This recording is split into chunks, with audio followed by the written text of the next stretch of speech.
জনপ্রিয় অভিনেত্রী তাসনিয়া ফারিন এবার গানের জগতে নতুন পরিচয় প্রতিষ্ঠা করছেন। সম্প্রতি তার নতুন গান মন গলবে না মুক্তি পেয়েছে, যা তাকে গায়িকা ও প্রযোজক উভয়ভাবে পরিচিত করছে। ফারিন বললেন, ৮০-৯০ দশকের অনুভূতি আর বর্তমান সময় মিলিয়ে তিনি গানটিতে ফিউশন করেছেন।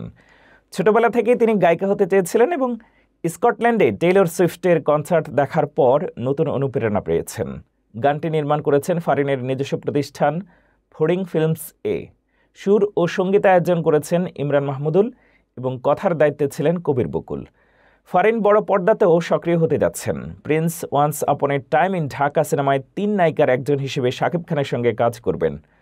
অভিনয়, গান ও প্রযোজনা মিলিয়ে ফারিনের সামনে নতুন পথ খুলছে এবং তিনি এখনই সময় দেখাতে চাইছেন যে তিনি গায়কী এবং অভিনয়ে সমান দক্ষ।